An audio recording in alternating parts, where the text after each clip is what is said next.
So what you need for today's training to make it even more effective for yourself is a chair or a park bench, a small ball, one about 4 to 6 inches in diameter, or a rolled up towel if you don't have a ball. Using a ball that's too big is actually less effective. So the right size ball is good, and 2 weight plates or 2 books the same height, or you can even take your shoes off and you can be standing on the front of your shoe. So what it'll be, your heels will go on the plates.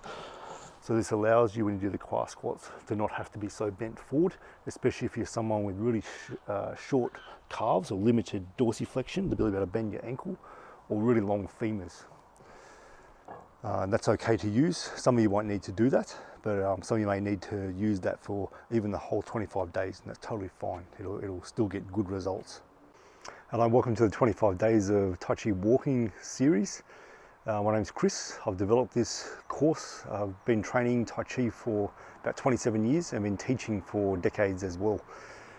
I'm a rehabilitation specialist as well, so I've rehabilitated a lot of my own injuries and injuries in clients as well. I work with the human body every day. I work with joint injuries, tendon problems, spinal problems in particular every day. So I have a lot of insight into what works, what doesn't, what needs to happen for the body to stay well and stay strong. Tai Chi is a very effective way of building real strength inside your body and long-lasting health. So to build fitness in your body and build that everlasting strength, it needs to be built on a robust health first. So where Tai Chi is the first road you go, is a health road first. Then gradually, as you're able to practice more, you get the skill of what you're trying to do. What we're aiming to do, the concepts are embodied in your body. Then you can load it more, spend more time on it, and it just develops more and more out of your body. And Tai Chi is one thing that keeps opening your body year after year. So we're going to make sure there's space, there's clearance, so things can move. We're going to make sure that the sacroiliac joint at the back, make sure that can open. It's got about 3 degrees of movement, that it can move.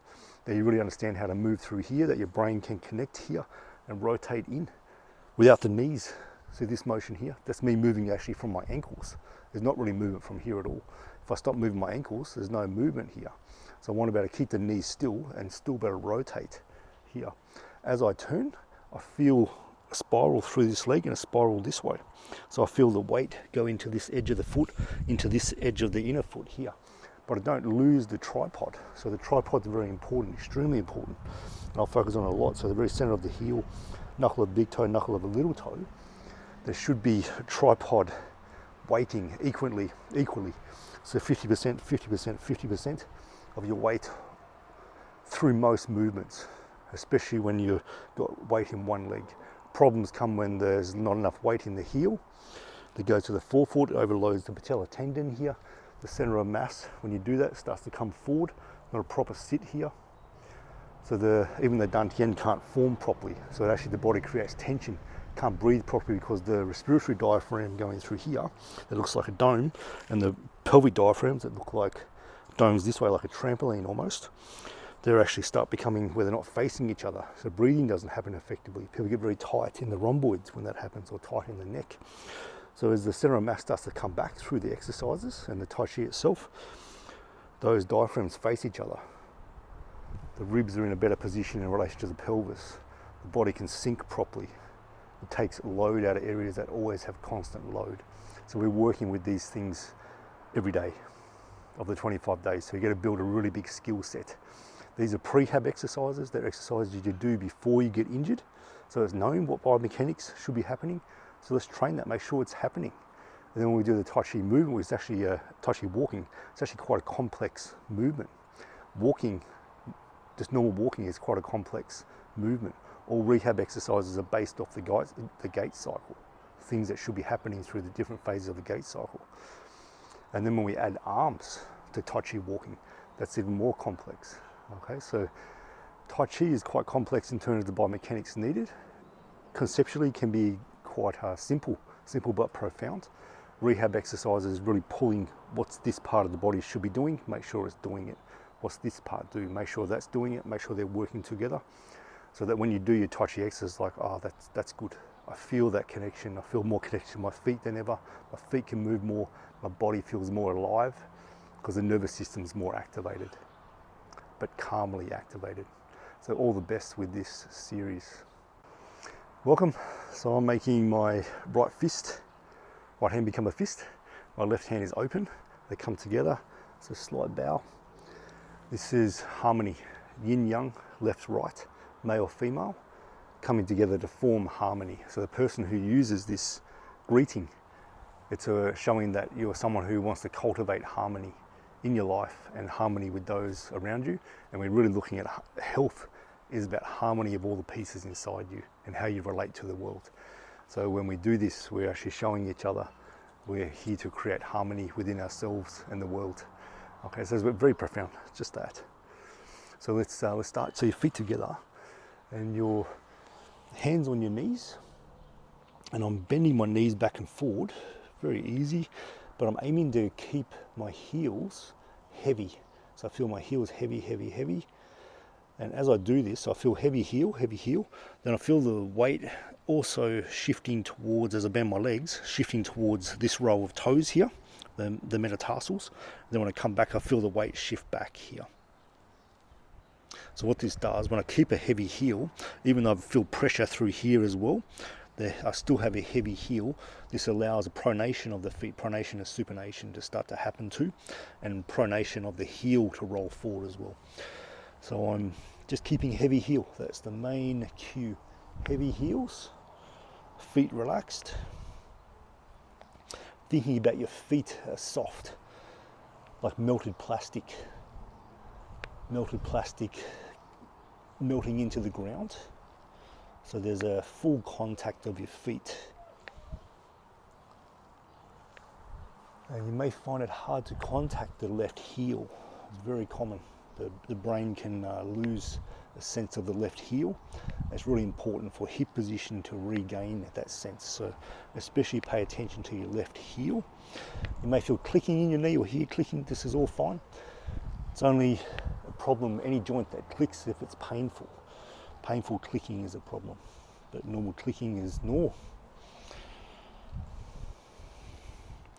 So as we do more reps, you may find you can sink a bit more. I'll go to the side here. So as I sink, my heels are still staying heavy, they're on the ground. I've been doing this for a long time, so I can sink all the way down here. I still have my heels on the ground.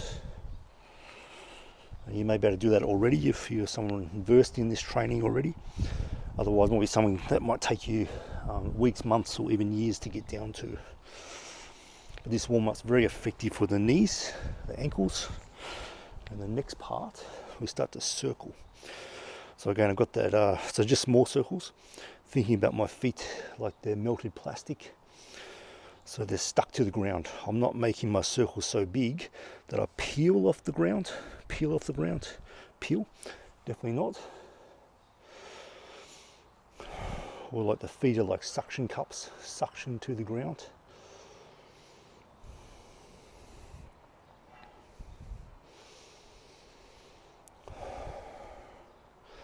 The other way. So our limbs move in spiral motions, and Tai Chi works with spirals very, very well. So this here is training the spiral motion of the legs. This exercise is contraindicated when people do a big one and do this big scoop, like old skiing exercise. It's contraindicated there because there's big pressure on the meniscus. Small circles though is very good to do. It's good for the brain to have a feeling, awareness of this spiral.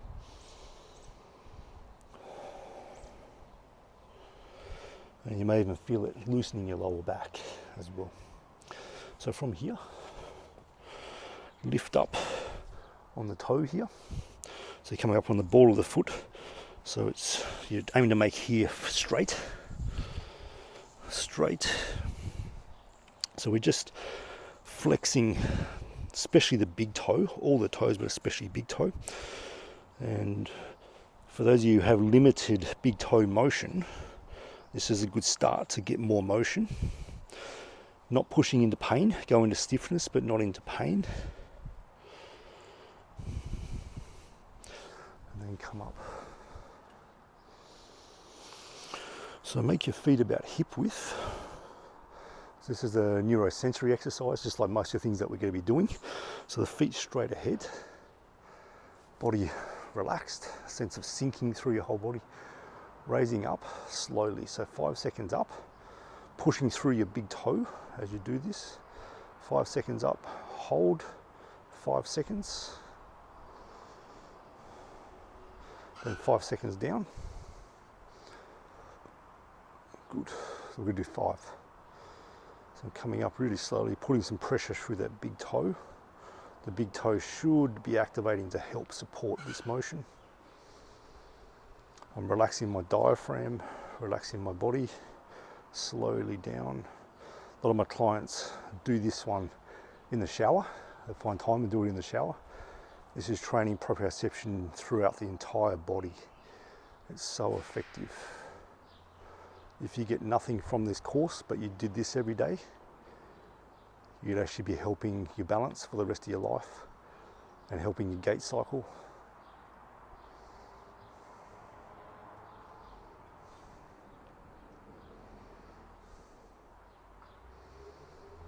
So a lot of people are diaphragm grippers, and I used to be one, still am occasionally. So when I go to lift, my body goes, huh, and sort of holds the breath here, the diaphragm tightens, and it feels really uncomfortable. Then if I let that go, it can feel like, oh, I haven't got no balance. So as I do this, I'm aiming to soften here, keep it soft and relaxed, not hold my breath, so the body can arrange itself without that diaphragm tension. Very, very good and healthy to do. If you can't breathe comfortably in a position, the body or the nervous system doesn't own that. Do one more. As you do this, make sure your ankle is not coming up like that and going back down like that. So it's showing weakness in the peroneals, the muscles that should control that motion. If you've ever sprained your ankle and never had it fully rehabbed, definitely do this exercise. The Tai Chi walking is very, very effective for rehabbing sprained ankles, especially old sprained ankles. Okay, good. So circle the hips, just small circles. So when we're training the body in Tai Chi, we want to be gentle with the body, soften. So we release tension by softening. So I'm aiming to do this not in a fast way, not in a rushed way, not like I've got to force my way through it all, definitely not. So when I'm soft in my body, and I use small circular motions, spiral motions, it releases long-held tension. So here I'm imagining I'm in a cylinder, and I've got to clean the inside of the cylinder with my hips, the head staying in the center.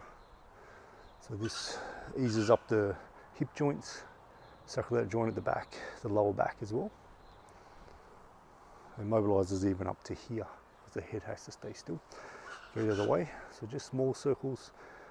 As you're feeling how your body is today, you find you can make the circle a bit bigger. But it's easy to make it bigger, not forcing it. So that's the key theme. We'll be doing all of the Tai Chi. We're not forcing things, we're actually relaxing into them. Practice is a lot more enjoyable when you don't have to force it.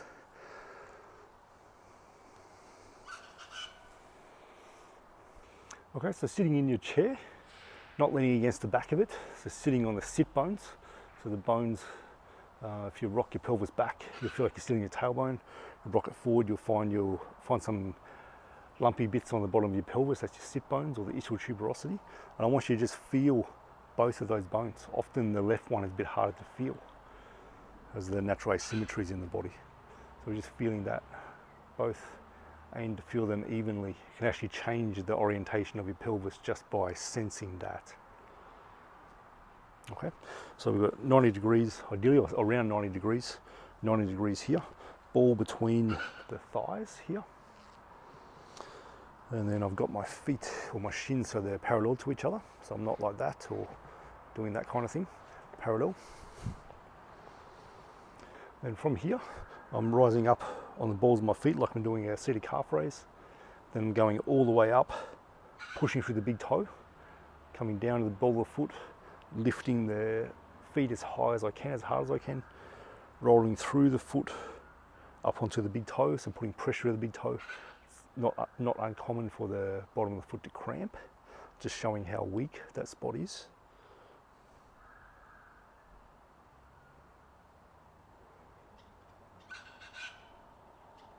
So we're just activating a heap of muscles here, getting your brain aware what's happening in your body here. So when I do this movement with my ankle, my fibula, the side bone here, is making that motion. So relative to the ankle and the knee, it's making that motion, and when I push back this way, it's making that motion there. So the fibula is doing this movement. So it's important that it can make that motion.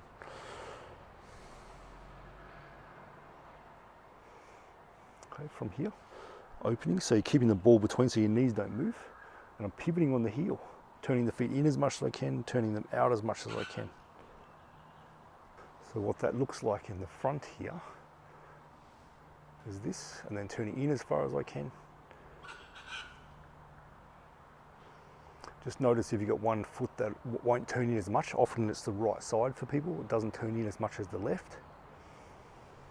And we're doing this without moving your knees, no motion in the knees. So we're making it purely the rotational movement that comes from the knee. It's very good to have conscious control over that motion.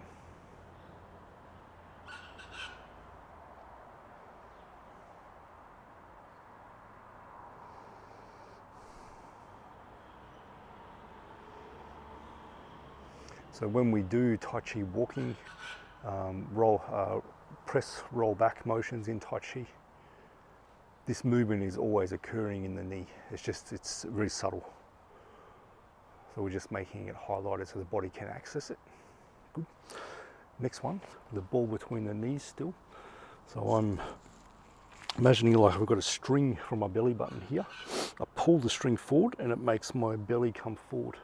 So it's like I'm arching my back. I'm really trying to arch it out. And then like I'm pushing in towards my belly, and I don't want my fingers to push into my belly, so then I'm letting it sit back. So I'm rocking back on my tailbone. I get the string, pulls me forward again. Then I'm pushing. I don't want to touch my belly button with my hands, so I sit back. So the motion is occurring from the pelvis here. So it's called lumbo-pelvic control. Just means pelvis and lower back control. Can feel really nice on an achy lower back. So all I want you is just about to do this motion. So it's coming through this section. That's where the movement's happening. If you find it hard to figure this out, what people do is this. So you see how I'm moving from the hip, but my whole spine's moving.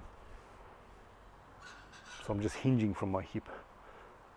So I want you to keep your head quite still, sit back, and then pelvis rock forward.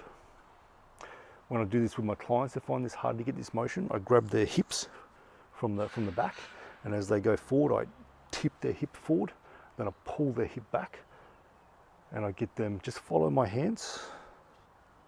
So you might be able to imagine that, someone grabbing your hips, tipping the hip back, then they're going to tip it forward, so you just help them out until your body goes, oh, that's it, that's the movement. So if you find this really hard to do, please practice until it's like so easy, like I don't know why this is in the program. It means that your body's accessed this movement. Highly important for Tai Chi training. Highly important if you have pelvic floor issues, lower back pain, hip pain of any kind, knee issues, even feet issues. Really collapsed in arches of the feet. You need to be able to do this motion. Okay, good. Last one is that we're using this ball. It's why the ball's good. So you can use a rolled up towel between your knees, but the ball's good.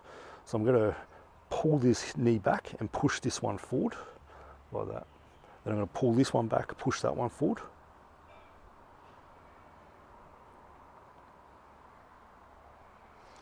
And you may feel your adductors, so they're groin muscles on the inner thigh, working. And that's a good thing because the adductor pulls the hip back, helps it suction it into the joint better. And often people find the left hip harder to feel, that left groin. So what we're not doing here is the knees do this. So the body will try to figure out, it'll do this, or it'll do some motion with the body, but nothing happening here. So we want the body to stay quite still. It'll move a little bit, it's fine. But we want this section, this feeling of pulling back, pushing forward. through the longitudinal axis of the bones, this way. And the way you can help this to happen is to squeeze the ball a little bit. So as I pull my left knee back, I squeeze in a little bit too, and I feel that adductor quite nicely.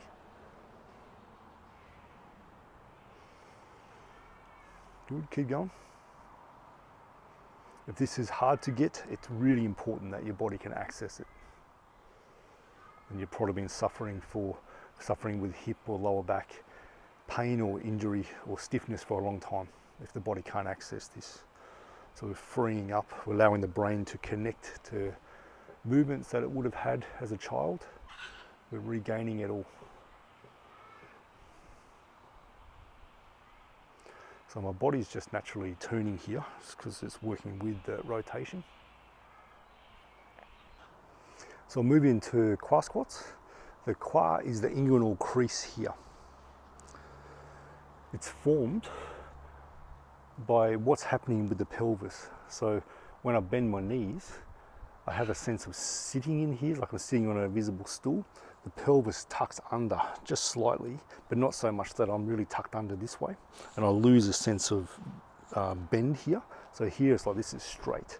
I want here to be a bit of a bend. So my spine is vertical, the pelvis is a bit tucked under.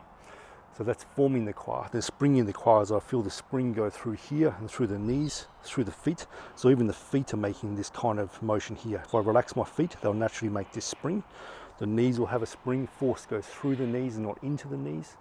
And I'll make sure here is soft. So I'm relaxing in here, which means I'm relaxing the hip flexors in particular. And then the right muscles come online. So I can spring here. I'm moving here. If I'm just springing my knees but not here, the body tends to do this kind of motion.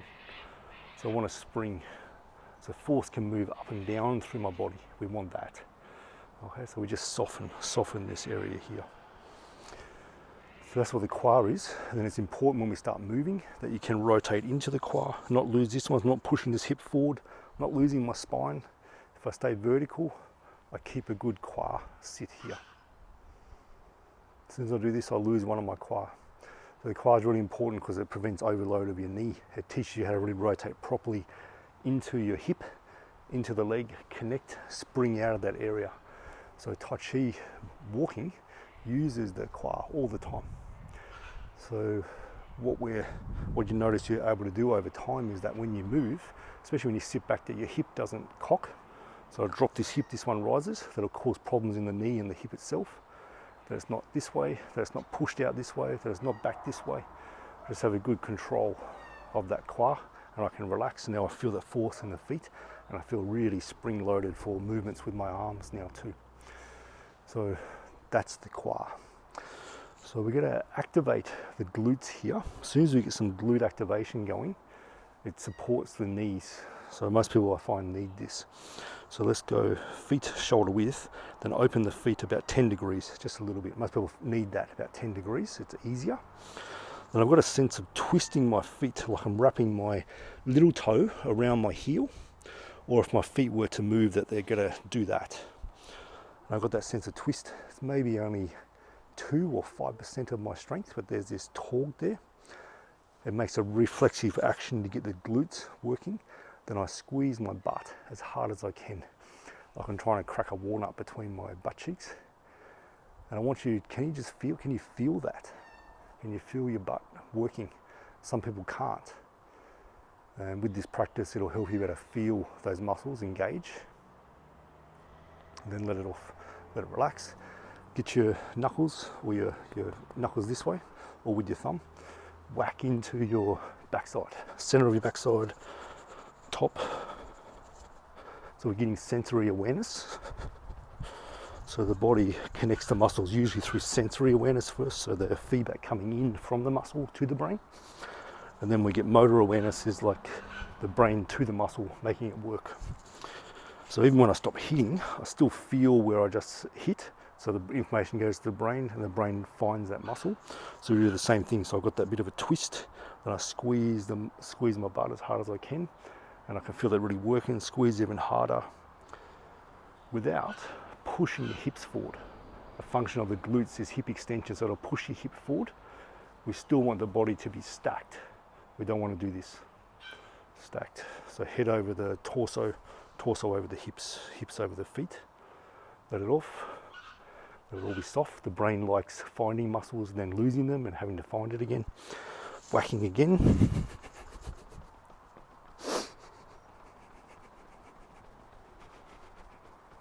Nearly every knee issue I see has a glute problem. So it's important we get glutes activating here, working. Twist, squeeze without pushing your body forward. Not holding your diaphragm, we're just squeezing our butts. We're not holding breath. See if you can squeeze even harder. Good. Then let it go. Okay, so let's go into the qua squat.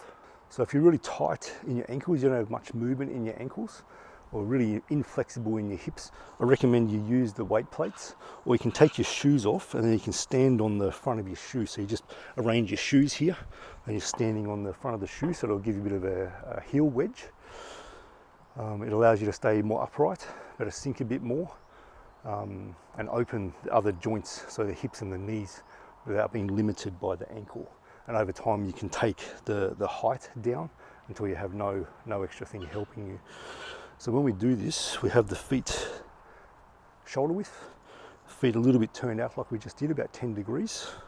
And really important is that the tripod, so I'll mention the tripod a lot. So the center of the heel, knuckle of the big toe, knuckle of the little toe, 50% weight, 50% weight, 50% weight. And yes, we're looking at 150% here.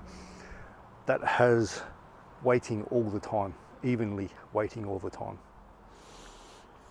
So we be aware of that. So I'm stepping on heels on there.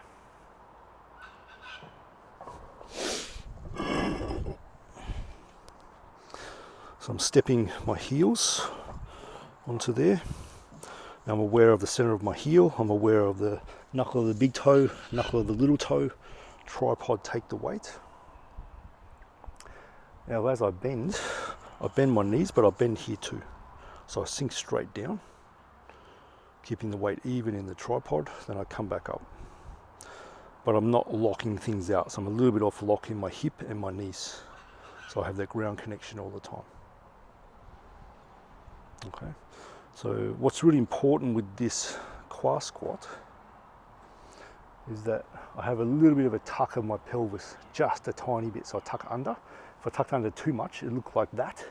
Don't want that, but I don't want to tuck it where it goes this way, where I've got to arch back. This will load your back, overload your back. You don't connect to the feet properly. So I'm actually tucking my pelvis under this way, like if I had a tail, I'm tucking my tail between my legs. And what it does, it allows you to connect into your feet. As soon as I tuck here, I feel like it connects into my feet, into the tripod. So we have that neural connection, connect into the feet. So I have that. When I bend now, as much as my knee goes forward, my backside goes back. Really important this happens. So if you make this happen, as much as the knee goes forward, the backside goes back, and keeping the weight even in the tripod, you'll have a really good squat. You won't be overloading anything.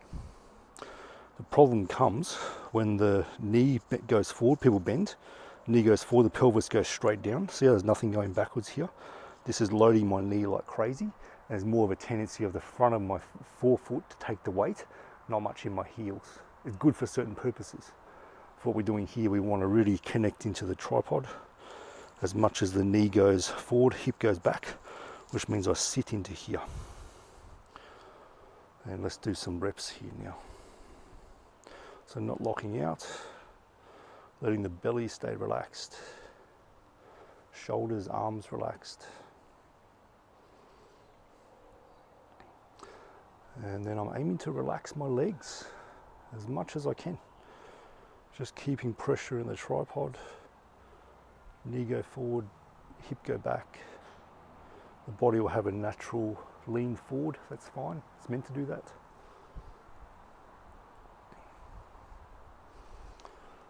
So I only go as low that if I went any lower, my heel, I feel like I lose weight in my heel, or I lose weight on the inner edge. If my knee comes in, I'll lose weight on the inner edge. If my knee was to go out, I'd lose weight on the outer edge. So I go as low as what I can keep the tripod, and I come back up.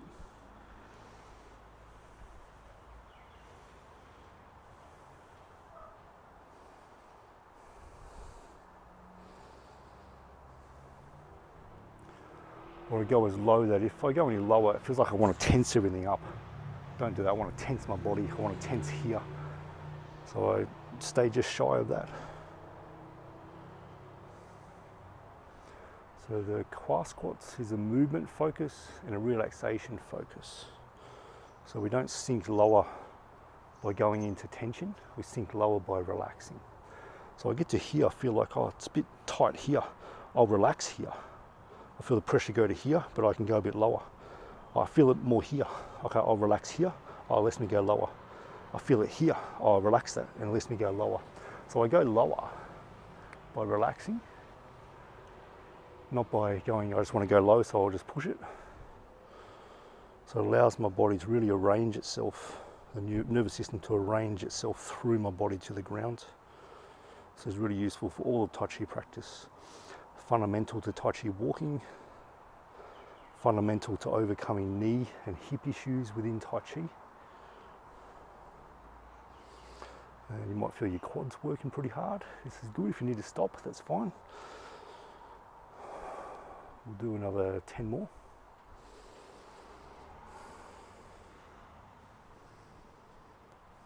About this speed is good. So I'm feeling too fast, a bit hard to feel. That's why Tai Chi's done so slowly, so you can feel every single millimeter of the movement. What's the body doing? Is it tensing? Is it connecting when you move? Phase through phase of movement.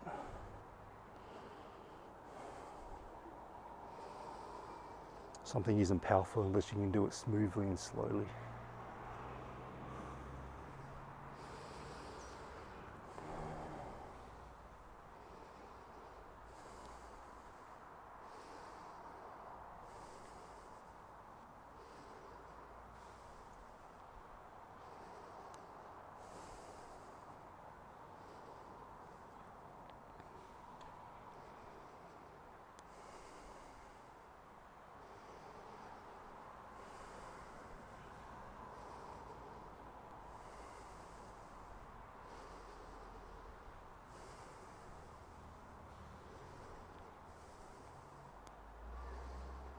Last one. Very good. Give your legs a shake, just like a dog shaking off water off its fur. So letting the muscle fibers open.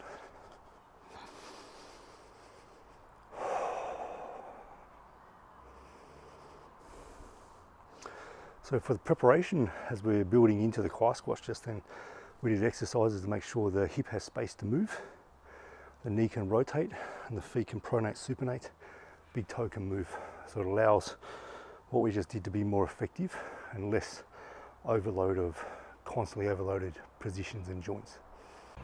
We're closing, so your feet shoulder width, knees off lock.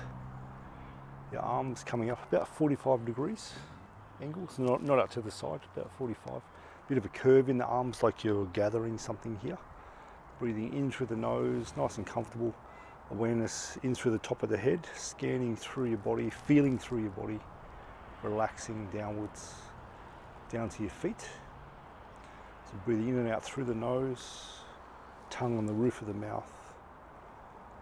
Awareness going through the top of the head, down through the body, to the feet. Just letting anything that may have risen in the session, letting it settle downwards.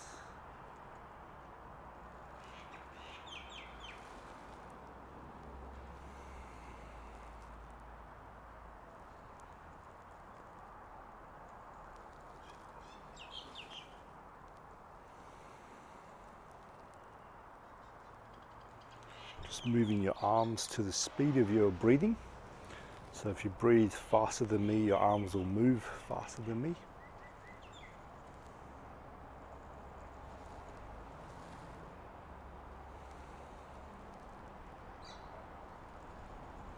And just one more.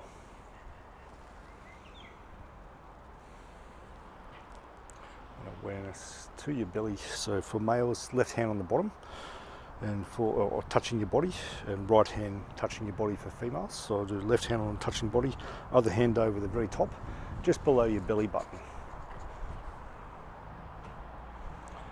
And just closing your eyes, just being aware of what's happening in your body.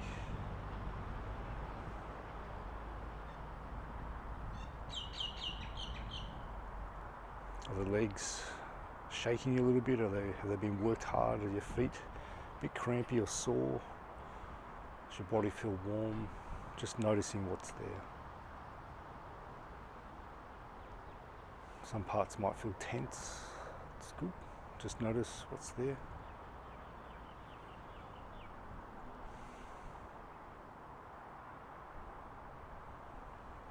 And we're just letting the awareness descend out of your head down into your chest, like a feather that's been dropped, very easily, slowly, in its own time, like your mind sinking under the weight of its own relaxation,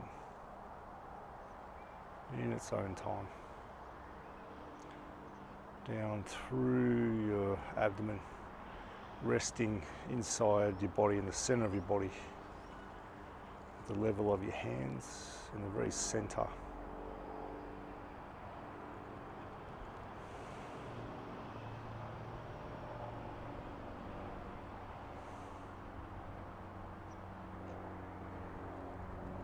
Just letting a little bit of weight come forward in your feet, so you have about 60% weight in the front of the foot.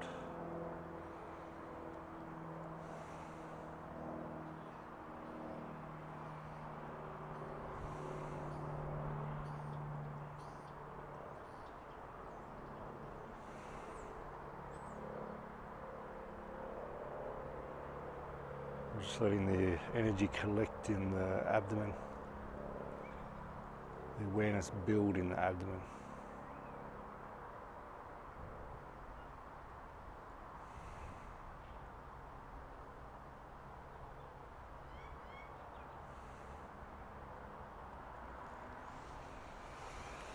I dedicate the entire merit of this practice to the enlightenment of all beings in all places and all times.